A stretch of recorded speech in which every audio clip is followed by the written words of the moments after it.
आदाब, आप देख रहे हैं आलमी सहारा। आइए डालते हैं नजर दिन भर की कुछ अहम खबरों पर। सुप्रीम कोर्ट ने दूसरे कौमी तनख्वाह कमीशन की सिफारिशात मंजूर कर ली है। अदालत उज़्मा ने इन सिफारिशात के नफाज की निगरानी के लिए हर हाई कोर्ट में एक कमेटी बनाने का हुक्म दिया है। अदालत ने तमाम सरकारों को हिदायत दी है कि जुडिशियल अफसरान या उनके फैमिली पेंशनर्स के बकाया जात की अदायगी 29 फरवरी तक कर दी जाए। सुप्रीम कोर्ट से दोबारा जेल भेजने का हुक्म जारी होने के बाद बिल्किस बानो केस के तमाम मुजरिम अपने ठिकानों से फरार हो गए हैं। पुलिस के मुताबिक कई मुजरिम अपने घरों पर मौजूद नहीं हैं, जबकि कई मुजरिमों के घर वाले भी घर पर ताला लगाकर कहीं चले गए हैं। सुप्रीम कोर्ट ने गुजरात सरकार के जरिए दी गई मुआफी को रद्द करते हुए इन मुजरिमों को 2 हफ्तों के अंदर फिर जेल भेजने का हुक्म दिया है। हिंदुस्तान और मुत्तहदा अरब अमारात के दरमियान 4 मुआहदों पर दस्तखत हुए हैं। मुत्तहदा अरब अमीरात के सदर शेख मोहम्मद बिन जायद अल नहयान गुजरात समिट के चीफ गेस्ट के तौर पर भारत आए हुए हैं। इस दौरान उन्होंने पीएम मोदी से अपनी मुलाकात के बाद इन मुआहदों पर दस्तखत किए हैं।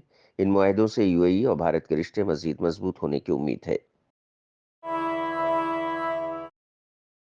हमास और इसराइल की जंग में बड़े पैमाने पर हो रही आम शहरियों के अमवात को हिंदुस्तान ने नाकाबिल कबूल करार दिया है। अक़वाम मुत्तहदा में हिंदुस्तान के नुमाइंदा रुचिरा कंबोज ने यूएन जनरल असम्बली में कहा है कि हमारी हमदर्दी उन लोगों के साथ भी है जिन्हें यरगमाल बनाया गया है। उन्होंने कहा कि सब यरगमाल लोगों की गैर मशरूत रिहाई का मुतालबा करते हैं। कांग्रेस ने अपनी भारत जोड़ो यात्रा के लिए नई वेबसाइट और पंफलेट जारी किए हैं। इस मौके पर नौजवान कारकुनान के न्याय योद्धा के नाम से नई तहरीक शुरू करने का भी ऐलान किया गया है।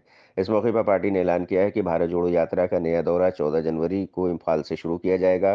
कांग्रेस का कहना है कि यह सियासी नहीं समाजी यात्रा है, इसलिए इसमें सबको शामिल होना चाहिए।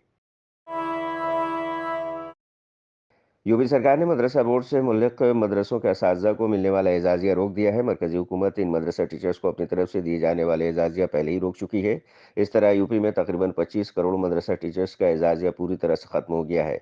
ये उन्हीं मदरसों के टीचर हैं जिन्हें मदरसा तजदीद कारी स्कीम के तहत मदरसा बोर्ड से जोड़ा गया था।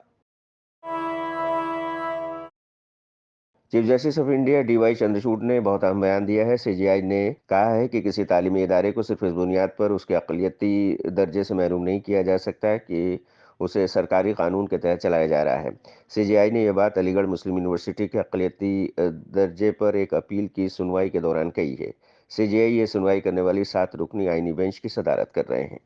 ताज़ा तरीन खबरों के लिए देखते रहें आलमी सहारा।